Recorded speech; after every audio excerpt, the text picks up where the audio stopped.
Tonight on Nova. 10-month-old Laura has cancer, but this houseplant contains a chemical that may save her life.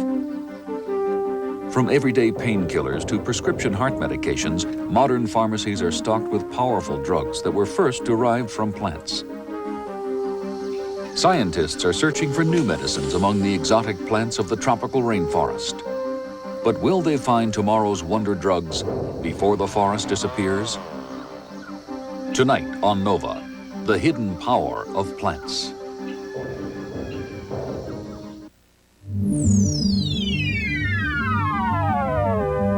Major funding for Nova is provided by this station and other public television stations nationwide.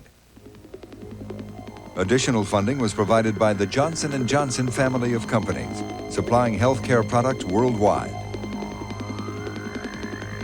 And by Allied Signal, a technology leader in aerospace, electronics, automotive products, and engineered materials.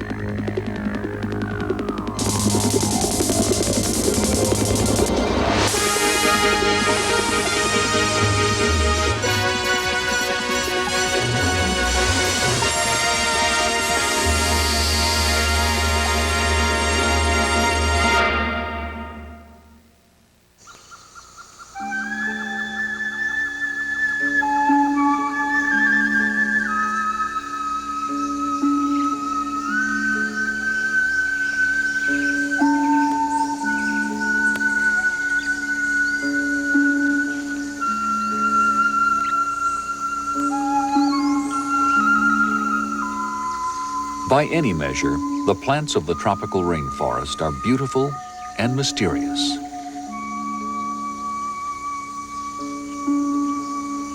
In this profusion of leaves and blooms are thousands of plant species, many still undiscovered and unnamed. Plants that provide shelter and nourishment for the animals that live among them.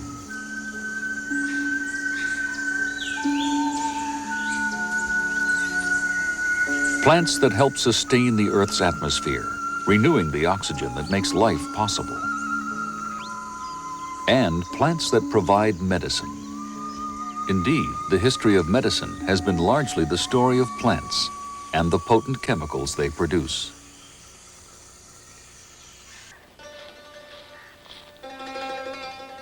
Around the world, traditional healers using plant medications provide health care to 80% of the human population, over 4 billion people. Ayurveda, also called the science of life, developed in India more than 3,000 years ago, laying the foundations for one of history's most remarkable medical traditions.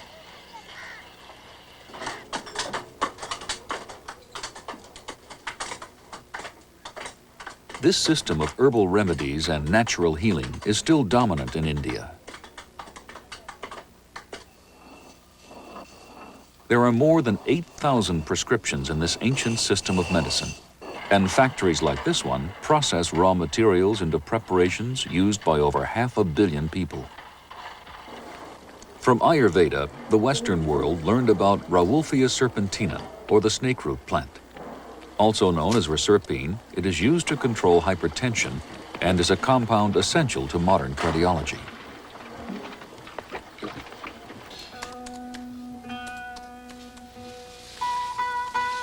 Like India, China is the home of an ancient and sophisticated natural medicine system.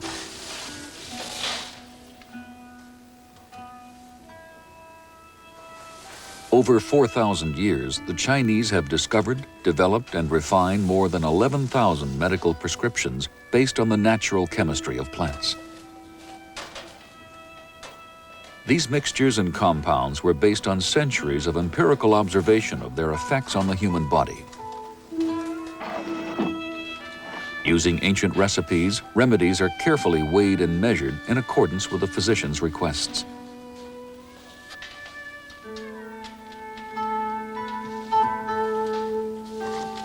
While the final prescription may contain unusual-looking elements, the herbal drugstore is as common in China as the corner drugstore in the West. Even in parts of the world where vegetation is sparse, there is a legacy of medicinal plants.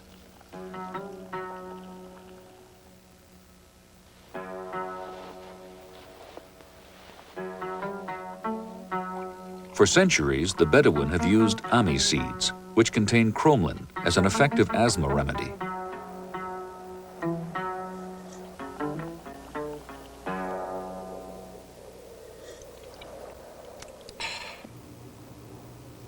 Even our own Western pharmacology, with its pills and white crystalline powders, owes much of its potency to the plant kingdom. Many common medications were first derived from plants. More than 2,400 years ago, the Greeks used extracts of willow bark to treat pain. The active compound it contained is better known today as aspirin. The flowering foxglove was used to treat heart problems as far back as the 15th century. Today, digitalis from the foxglove is still an important component of heart medications. Aspirin, digitalis, and many other medicines are now synthetics, chemical versions of plant compounds. But not all modern medicines can be synthesized. Over 25% of the drugs prescribed in the U.S. still contain plant materials as their principal active ingredient. According to a recent study by a congressional group, the U.S. imported over $24 million a year of medicinal plants in 1974 and then turned these into $3 billion worth of medicines. So it is fairly a significant business. What is it about plants that gives them the power to heal or to harm? For in addition to their beneficial uses, some plants are well known to contain chemicals that are harmful to the human body. Rhubarb leaves, for instance, produce a deadly broth of chemicals that can cause diarrhea, vomiting, and can prevent the blood from clotting.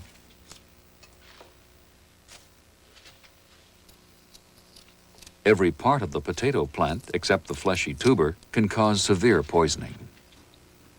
What lies behind the mysterious chemistry of plants? Of all living things, only plants have the power to transform light energy into life energy. This precise chemical process is known as photosynthesis. These leaf cells under the microscope reveal a constant stream of green particles called chloroplasts.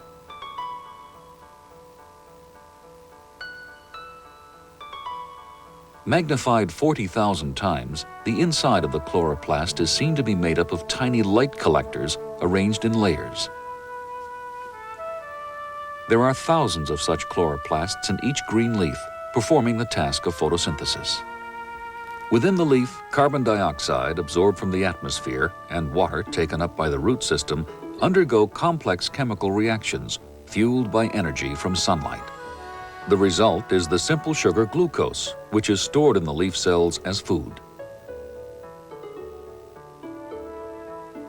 The oxygen that is released back into the atmosphere is simply a byproduct of the process. The primary products of photosynthesis, carbohydrates and sugars, sustain the plant itself, and the plant can then in turn be consumed as part of the food chain.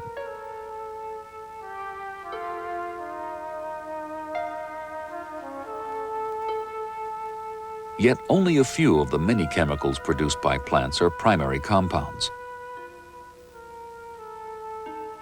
Another group of chemicals called secondary compounds are unusual substances that do not seem essential to the plant's basic life cycle.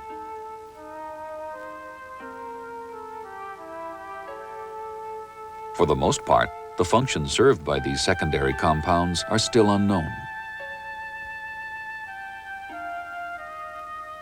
Why does oleander manufacture cardioactive glycosides that can paralyze the lungs, cause bleeding, and even death? What is the role of calcium oxalate in household caladiums? In humans, it irritates the throat and can lead to asphyxiation. And why does belladonna produce hallucinogenic compounds? One view is that the plants need these substances for protection and defense. It comes back to the competition between living organisms for nutrients. And for example, if you look at the tropical areas, you have a tremendous variety of plants, and all of them have everything they need to grow very, very prolifically. They have oxygen, they have light, they have soil, warm temperature, everything except space. And the limitations of living space force these plants to prepare and to secrete different sorts of protective substances which enhance their ability to survive, either by preventing predation or preventing attack by insects, or by enhancing the destruction or the limiting the ability of other plants to grow around them. But scientists are not in complete agreement about the role of secondary compounds. For some, they remain mysterious entities. We don't know what their function is in plants. We have absolutely no idea. And a lot of people are inclined to dismiss this as being idle metabolic chatter on the part of the plant, for example. Some useless chemical, the plant doesn't know what it's doing, so it spends a lot of its time dreaming up some scheme for making weird molecules, which people like myself might be interested in, you know. Whatever purpose they may serve in the plant, these secondary compounds are the critical components of plant medicines for human use. And the search for hidden power in plants has often revolutionized medicine. In 1803, a young German pharmacist, Friedrich Saturner, was looking for the active substance contained in opium from the poppy, whose good and evil influence had been known for centuries. He was the first to identify an alkaloid, a secondary plant product characterized by its molecular structure, which includes at least one nitrogen atom, and by its ability to affect the human body. Once the alkaloid had been isolated, Saturner could refine the opium into a more powerful drug, with more precise action in the body. After testing the new drug on himself and his colleagues, he named it morphine, for Morpheus, the Greek god of sleep, and its pain-killing properties remain unsurpassed.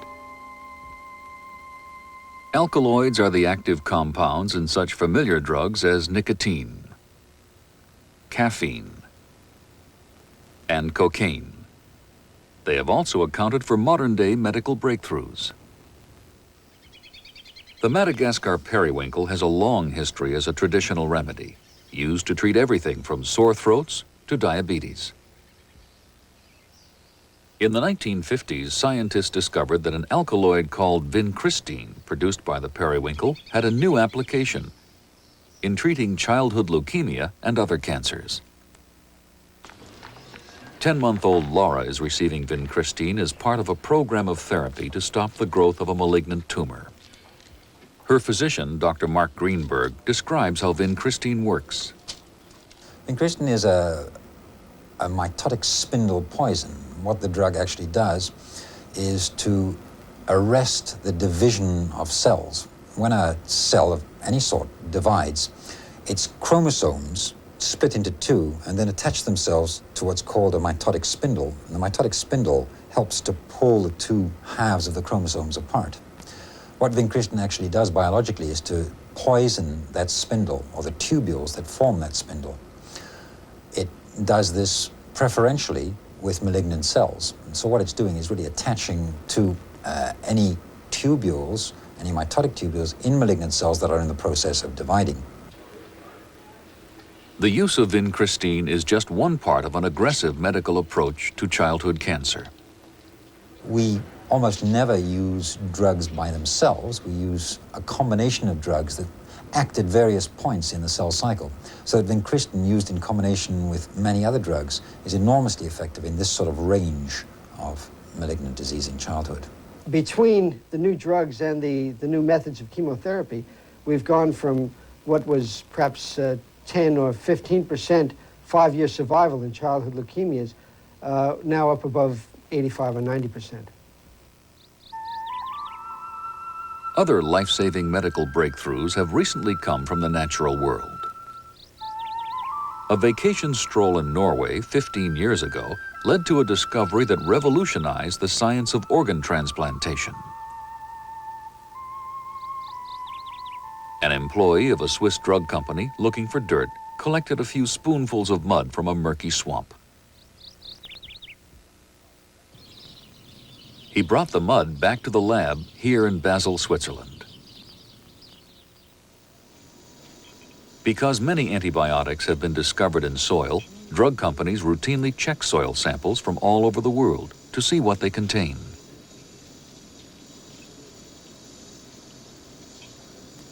Among the several microbes which grew from the Norwegian mud was a fungus that had never been seen before.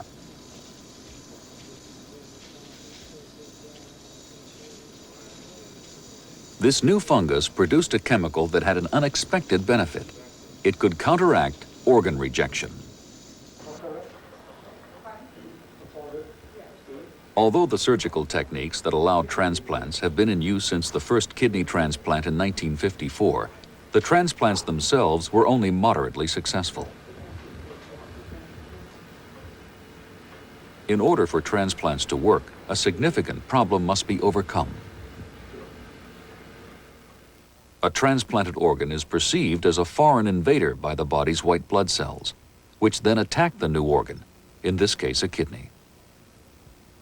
This immune response overwhelms the organ and leads to rejection, unless the recipient is given immunosuppressant drugs. These drugs kill the white cells that cause rejection, but they also kill all the other cells that protect the body from intruders, leaving the patient vulnerable to serious infection.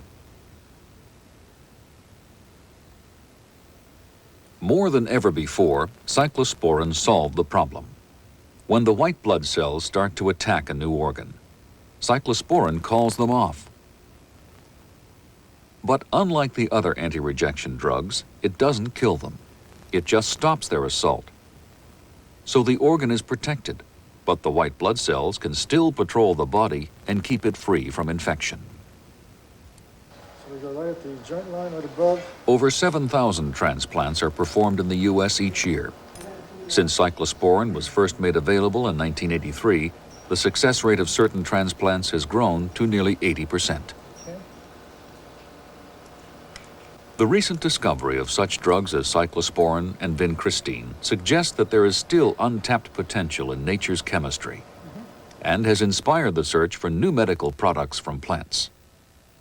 When you consider that all the drugs that come from plants in the world come from about 90 species, and there are 250,000 at least species in the world, then common sense tells you there have to be more drugs in plants if we rely on only 90 of them to provide 25% of the medication in the United States. Dr. Richard Schultes of Harvard University has spent more than 40 years searching for plants that might help realize this potential. There are 500,000 species of plants in the world.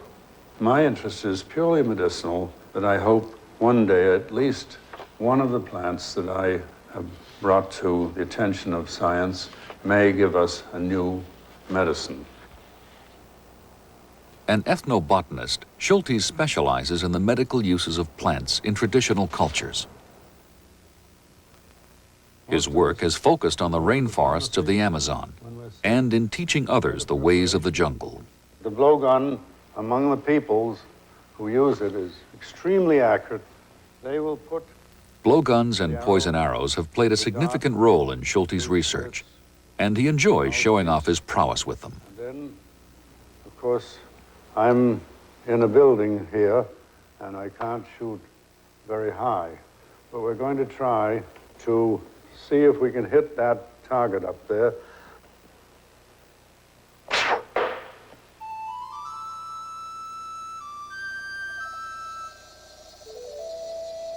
When I got my PhD at Harvard in 1941, I had a grant to go down to work on arrow poisons in the headwaters of the Amazon.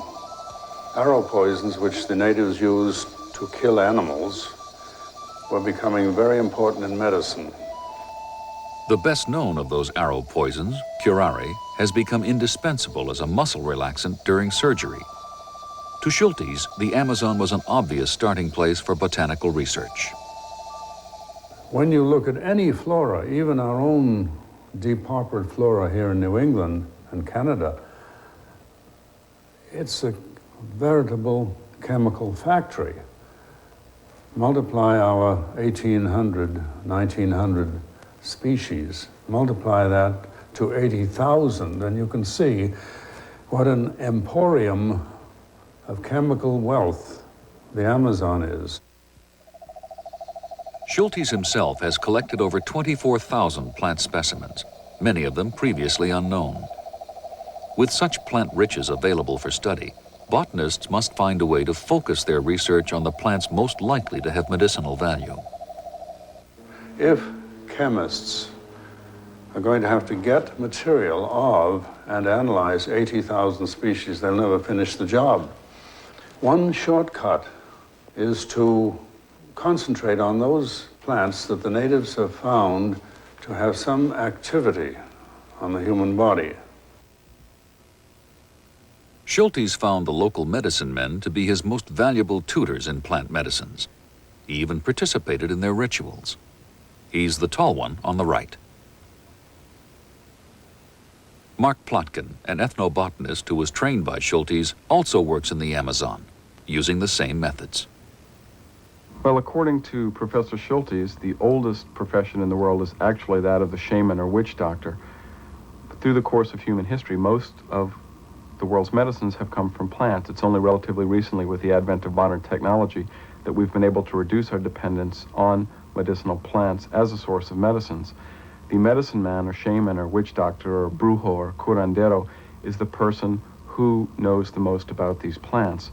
Now, if you look in Western literature and movies and films and books, he's often been derided as somebody who runs around with rubber snakes, screaming gibberish and mumbo-jumbo. But the people who've had the real pleasure and the opportunity to work with these people has found out quite the opposite, that this is a very serious profession. This is the predecessor of modern doctors, and we have a lot to learn from these people.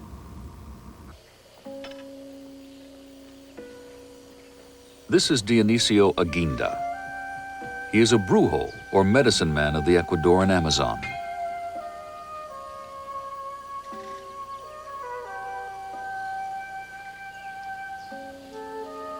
He is searching for plant remedies he can use in treating his patients. For Aguinda, a Quechua Indian, the rainforest is a living pharmacy, a potent, varied, and infinitely renewable source of plant medicines.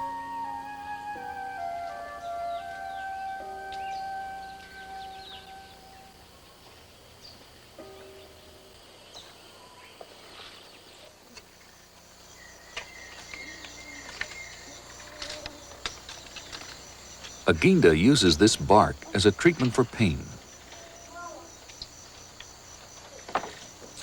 He draws on an extensive but unwritten body of knowledge about plant medicines and their preparation. For today's treatment, the bark is prepared according to a formula that calls for it to be boiled, along with several other ingredients.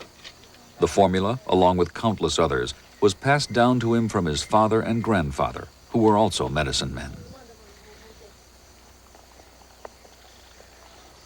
His patients often journey for days through the jungle to seek his help.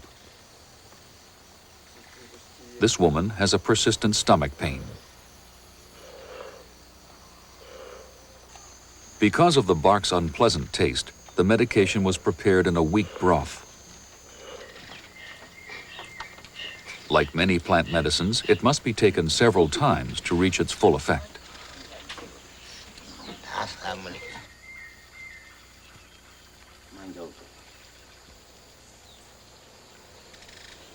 The Western reaction to some of these medical practices is often a skeptical one. One of the things you learn in working with these different cultures is these people have a different approach in many cases to curing and healing. And in the case of some Indian societies in South America, the medicine man or curandero actually takes the medicine, which in this case is a hallucinogen, and divines the cause of the illness and attempts to cure it through contact with the spirit world. There's a wonderful quote where it said the white man goes into his church and talks about Jesus, and the Indian goes into his teepee and talks to Jesus. In ceremonies like this one, the patients entrust their health and their lives to an ancient alliance between the natural and the supernatural. There will often be further treatment with herbal medicines, and some of the hallucinogens themselves may prove to have important medical applications. In the 1940s, Professor Schultes was working with Indians in the northwest Amazon, and he found them using the sap of a tree of the nutmeg family for two purposes. One is as a hallucinogenic snuff, and the second to paint on fungal infections of the skin. 40 years later, I was working on the Suriname-Brazil border, and I found the Indians using this for the same purpose, that is, to paint on fungal infections of the skin. Now, modern medicine cannot cure serious fungal infections of the skin. If you get a bad case of athlete's feet, for example, you have to suffer from it. We can only suppress it, we can't cure it. A real problem with cancer patients is because of the problems with their immune systems resulting from the disease or the medication, is they have problems with fungal infections of the skin. Now, a Brazilian plant chemist looked at fresh material of this family and found 3 new compounds previously unknown to science, 2 of which have antifungal properties. It's my belief that focusing on plants which are used for the same purpose by different peoples are where we're going to find new and important medicines for the future.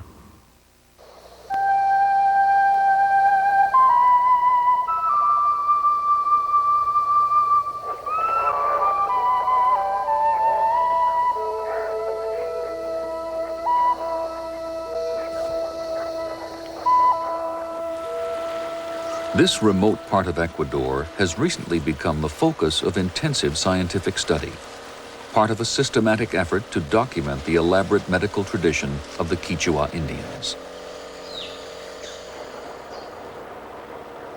In a collaborative venture, ethnobotanists Robin Marles of the University of Illinois and David Neal of the Missouri Botanical Gardens head off on a collecting trip.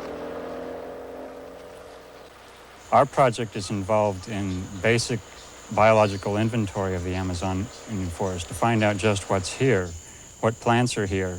Because although this region, the Upper Napo, is one of the richest areas biologically in the world, it's very poorly known.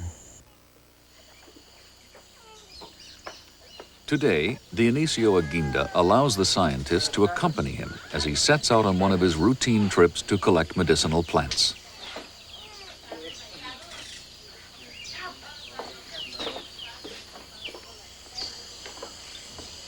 This fieldwork is part of a massive effort to identify and investigate nearly 2,000 therapeutic plants used in the Northwest Amazon.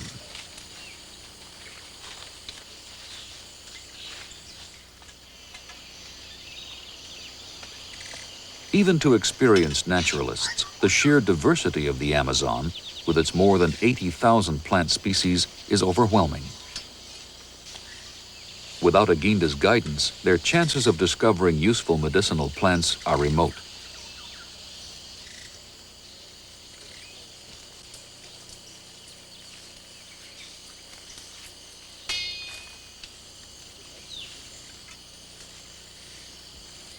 Aguinda's intimate knowledge of the jungle and its healing plants has been a family legacy for generations.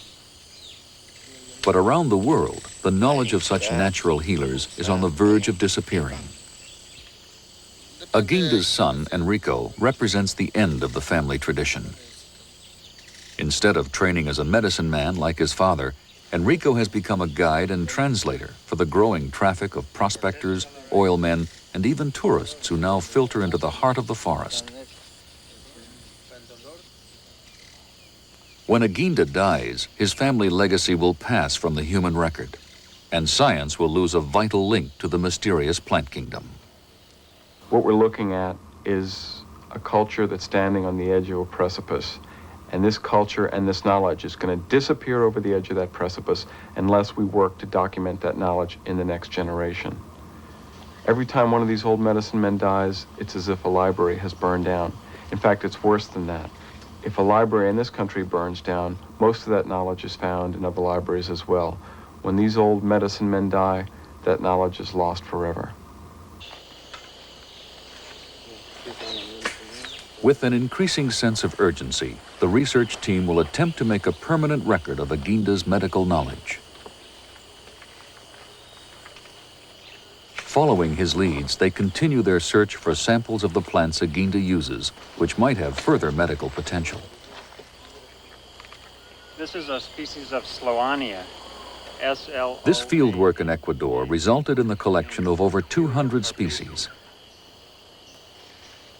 Before the scientists leave the jungle, they must prepare the plant specimens to be shipped back to the U.S.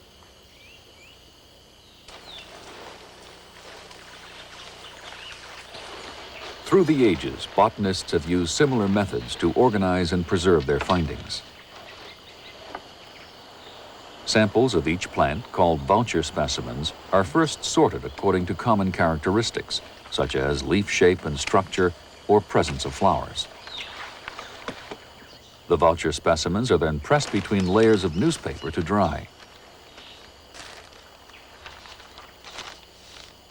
Known species are identified on site. For other species, any special characteristics that might aid in identification are noted. Unfamiliar specimens may also be recorded by a botanical illustrator. In some cases, a plant will warrant more than a single specimen. If it seems particularly interesting, for example, something that's used to treat intestinal parasites, or something that's used to treat sores which don't heal for a long time, then what I would like to do is to collect about 5 kilos dry weight of the plant to bring back to Chicago for chemical and biological analysis. Plant chemist Dr. Bryce Douglas is familiar with the obstacles faced by collectors when large amounts of plant materials are required. That is when it is extremely difficult, keeping in mind that very often the tropical conditions are 90 degrees Fahrenheit and 100% humidity. Try to dry natural materials, try to get the water out of them under those conditions. It's very difficult. And if you don't, they simply rot. So there are a lot of logistics of that sort that have made the chances of success just a little bit tougher.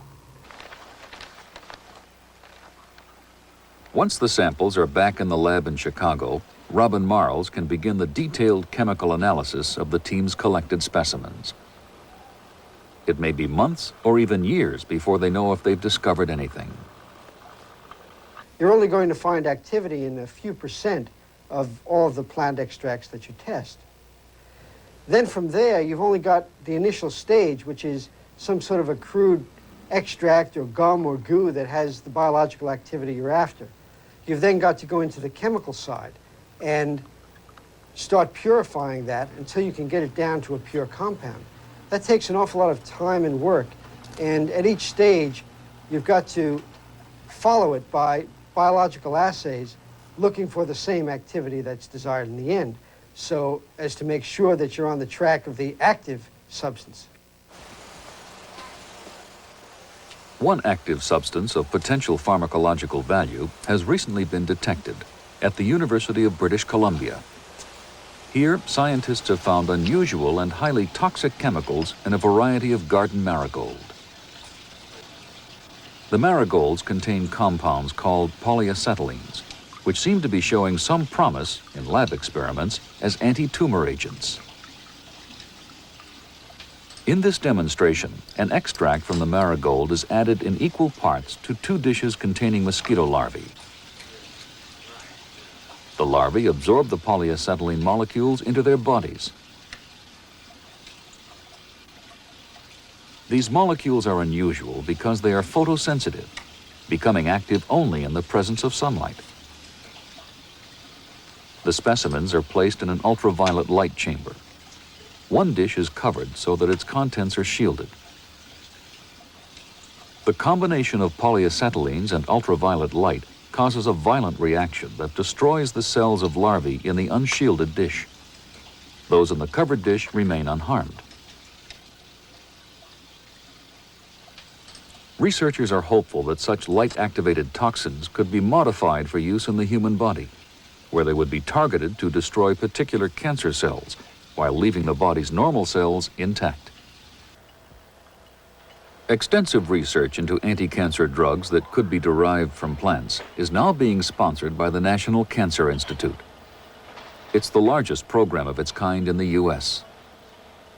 We've screened something over 35,000 plants, different species, over 120,000 extracts, and when you're looking at a large variety of substances with biological activities, you're going to find some that have good medicinal activity.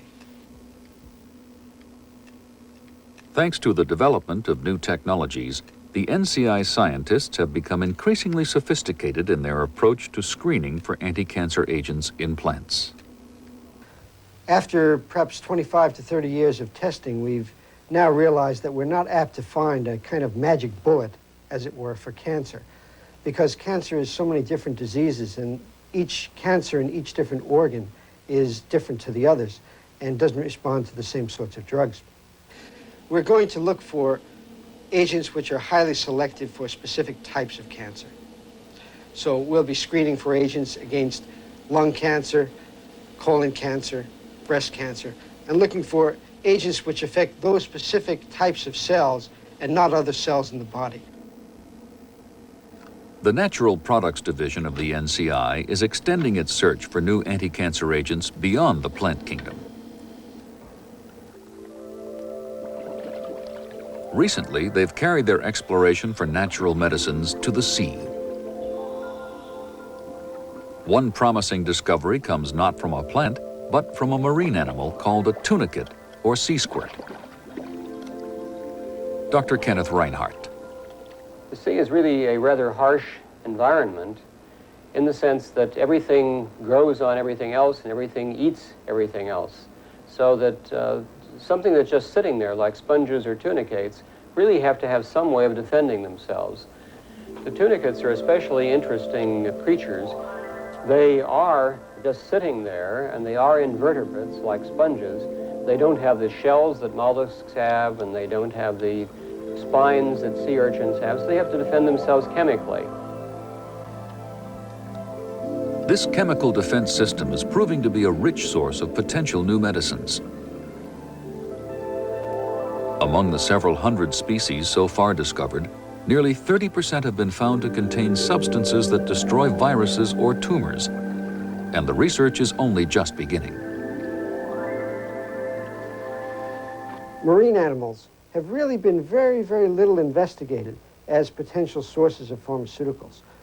This area has really expanded tremendously in the past 5 to 10 years, and there are many chemists and biologists around the world looking at new marine organisms as sources of pharmaceutical substances.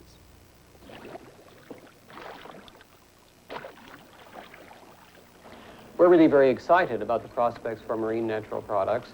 We've only been looking for new drugs from the marine area in the last 10 years. So in that time, we're really very pleased that out of our efforts, that one drug is actually in clinical trials now, Didemnin B, as an anti-cancer agent. Didemnin B was the first cancer drug in the NCI program obtained from a marine organism. Didemnin destroys tumor cells by inhibiting protein synthesis. In laboratory tests, mice with leukemia that were given Didemnin B lived twice as long as those that were not treated.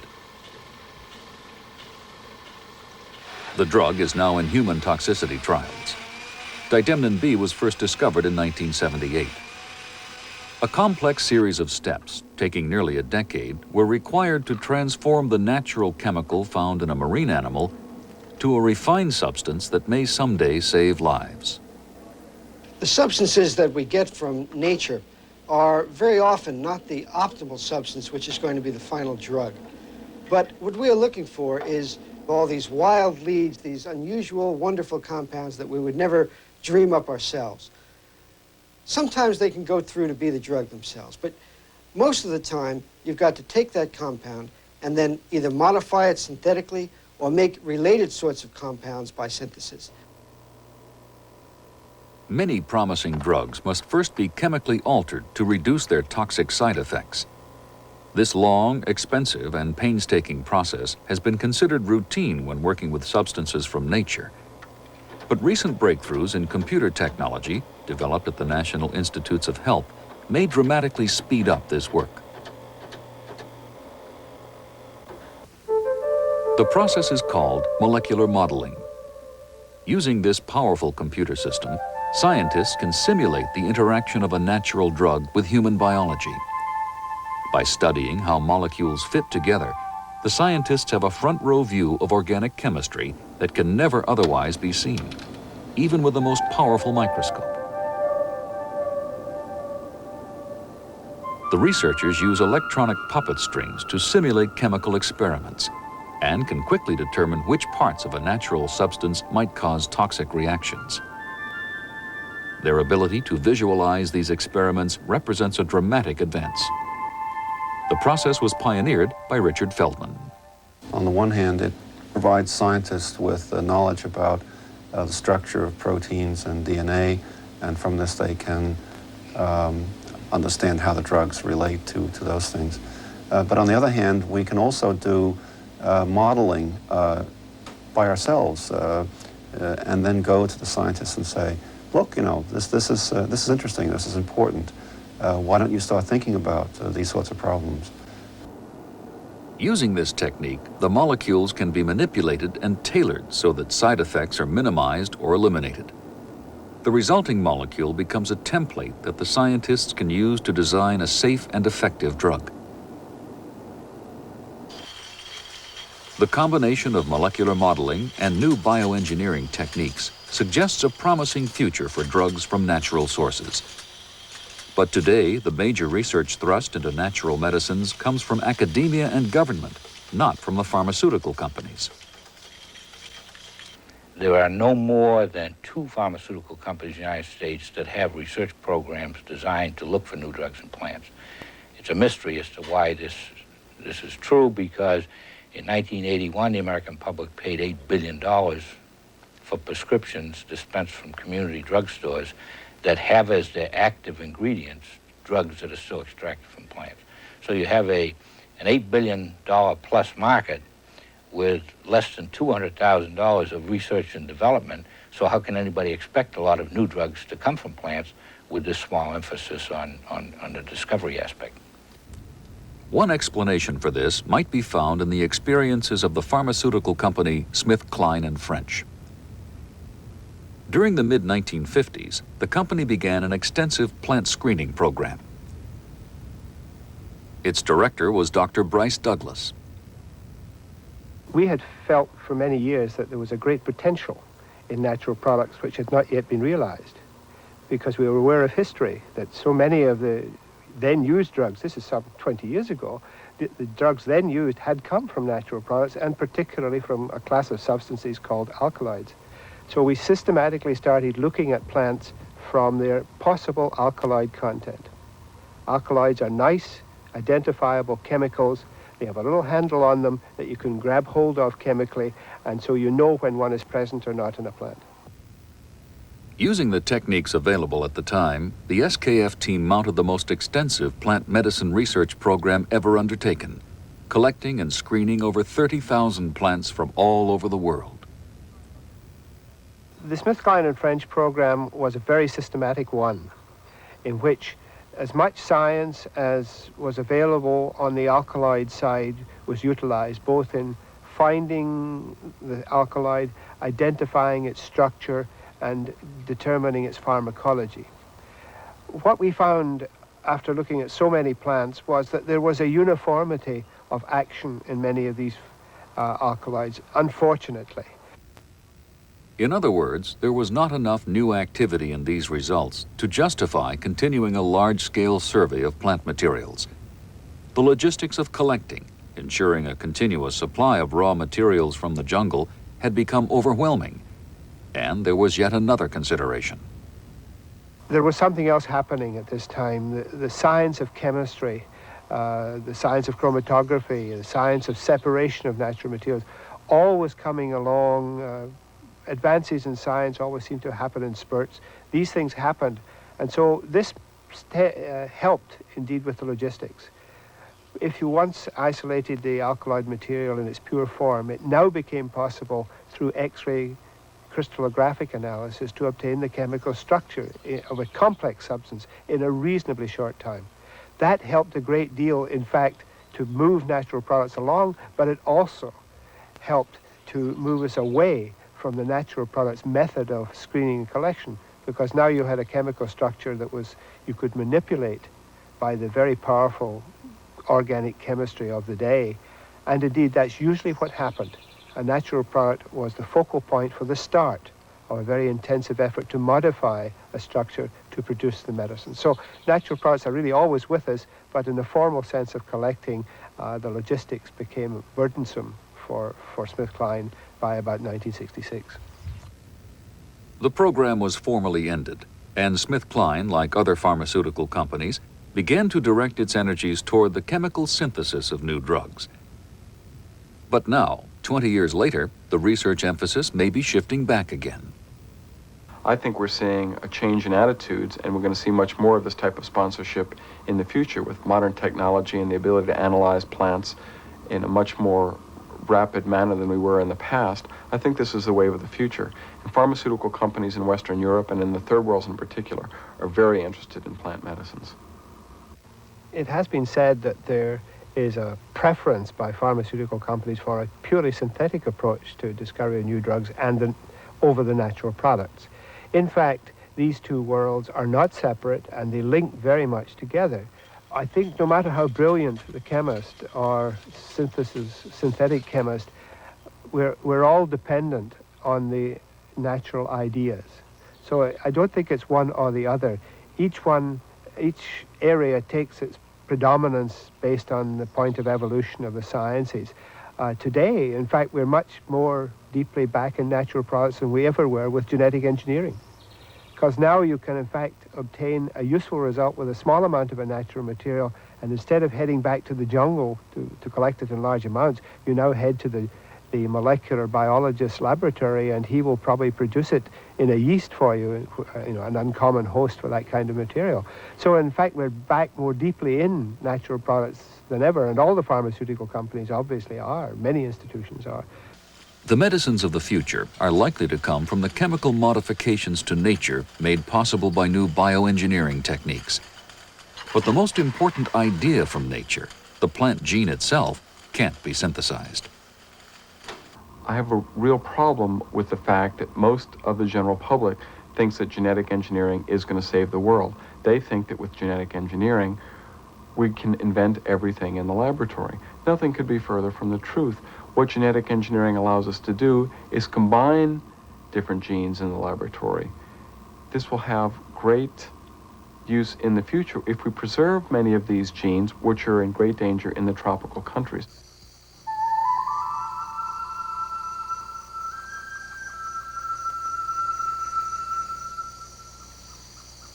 The tropical rainforest, nature's great storehouse of plant material, is under threat.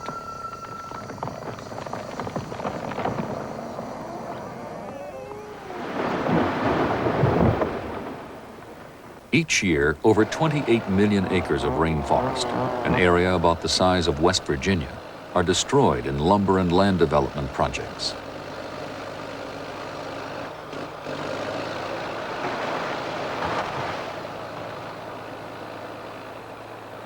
In the Amazon basin alone, over 40 million acres of forest have been cleared. But the thin soils that underlie these Amazon forests can sustain crops or cattle for no more than 8 years. Roughly half of this area is now abandoned, and the soil and plant life it once supported cannot recover. It's been estimated that about 10% of all plant species on the face of the earth will become extinct per year.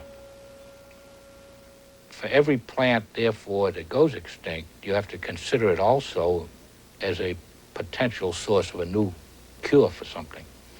And so it has terrible implications.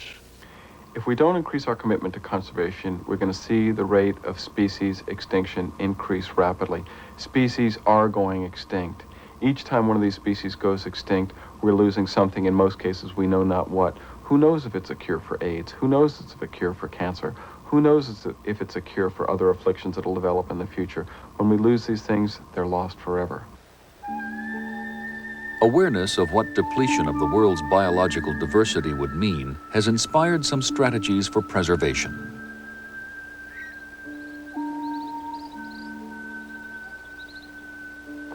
These exotic plants have survived from prehistoric origins in southern Africa.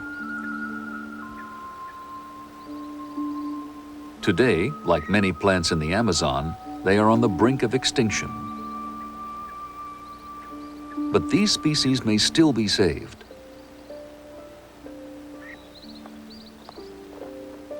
At the University of California's Arboretum, these plants and other rare and endangered species are protected. Under the direction of Dr. Harold Kupowitz, the Arboretum is a botanical ark and may represent the last chance at survival for many plants. An authority on plant extinction, Dr. Kupowitz is committed to preserving endangered species, their seeds, and their pollen.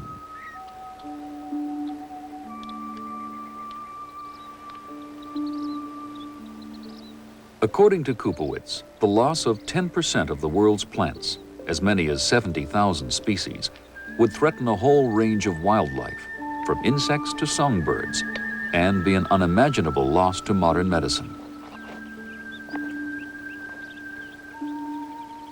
We don't know what good genes there are in particular plants, and we can't foretell when we're going to need them. But if we don't do something to save as many as possible, we're potentially impoverishing ourselves and the future society as well. At the Arboretum, each species is viewed as a precious record of genetic information passed along in the seeds of the plant. For each plant here, a makeshift gene bank contains their genetic records. What I've done here is taken out 2 samples of seeds. Each tube has about 50 seeds in it, and they're sealed in a glass test tube. If a plant becomes extinct, as some here already have, these fragile records may well be all that remain. Once it's frozen, the seed can stay in a state of suspended animation literally for centuries. It can be retrieved in the future by anybody else who wants to see what that plant was like or to investigate any of its properties. The gene bank, although an important effort, cannot substitute for genetic diversity in the wild. These technological solutions, like cryogenic gene banks, should not be thought of as alternatives to conservation. We really do need to conserve the forests and the environment, but we should think of the gene banks as fail-safe devices so that we can retrieve plants from them if the plants we need are lost and do go extinct in the wild. Because of the realization that conservation is about protecting life on Earth and protecting many of the plants and animals that we depend on, people are seeking new and innovative means of protecting biological diversity. For example, in a type of approach being pioneered by organizations like the World Wildlife Fund or Conservation International is the so-called debt trading approach, buying up third world debt and allowing them to use the money to spend on conservation approaches in their own country. In just such a Debt for Nature program, Conservation International has recently bought up $650,000 of Bolivia's massive foreign debt in exchange for setting aside 3.7 million acres of protected rainforest. Other economic incentives for conservation have also had some success. Carefully managed forest areas in Thailand and Nepal currently account for over $1 million a year in medicinal plants and related product exports.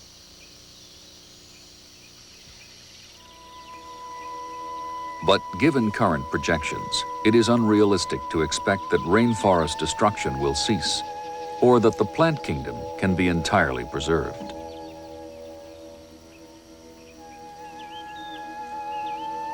In a race to discover and understand what still exists, scientists in the field continue their search for the hidden power of plants. In his office at Harvard, Dr. Richard Schultes pursues his lifelong quest for new medicines from among the thousands of specimens in his collection. And if there is a wonder drug in these dried leaves, we can only hope that the plant it came from can still be found.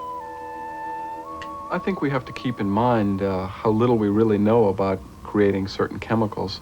I think it would be arrogant of us to feel that we can do and invent and synthesize everything in the laboratory. I mean, we have to remember that not only has Mother Nature synthesized many more chemicals than we have, Mother Nature synthesized us as well.